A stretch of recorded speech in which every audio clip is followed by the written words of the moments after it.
Hello, friends and brothers and sisters in Christ at the Regency Park Church of the Nazarene.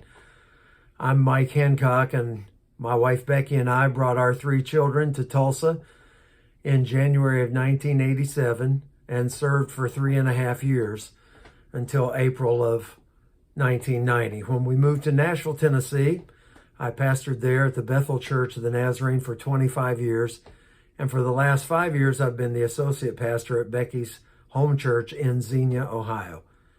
And it's our privilege to bring our greetings and to have some reflections on our years of ministry at Regency Park as we approach the retirement of Pastor Jeffrey Gunter.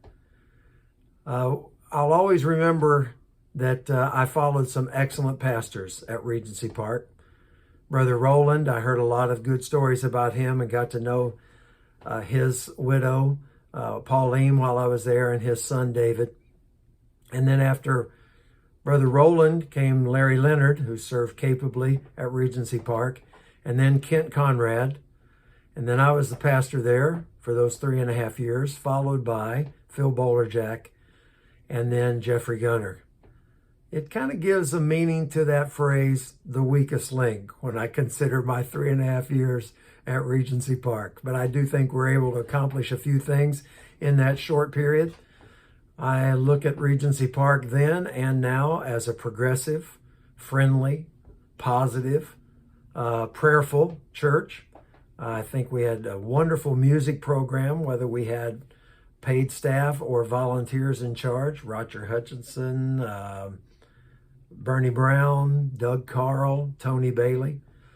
We had wonderful cantatas and musicals and children's programs, solos and instrumentals, and all kinds of good music. We had some exciting missionary speakers and faith promise speakers while I was there in those years. And of course, I always took care of our church obligations to the district and to the international church.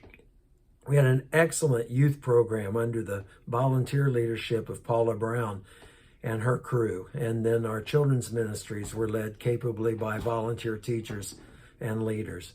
So we were blessed at Regency Park during those years, 87 to 90, with a wonderful church family and a good core of leaders and committed laymen. I think Regency Park was and has been and continues to be known as a leader on the district when it comes to district involvement. The pastors have always been plugged into the district and supported all of the programs. I remember that we had a prayer seminar with a video series by Glaefrey Gilliland that made an impact on a lot of us during those years. We were also able to begin the master plan study with Richard Conklin, which was a look into the future. And out of that master plan study came the 21st Century Committee, which was formed, I believe, in 1989, looking ahead into the 2000s. And through Brother Bolerjack and Brother Gunter, much of that master plan was followed and has brought Regency Park Church to where it is today. So I'm thankful for those years that we had together. In fact, we bought the first of the 4 houses that bordered the property of the church there, and that started the chain of events that led to expansion of property and buildings. So some wonderful things happened in those 3.5 years, but I'm really excited about the things that have happened since. And as Pastor Gunter looks toward his retirement or whatever the next phase of life is for him and his wife, we'll be praying that God will guide him and guide Regency Park into the next step into the future.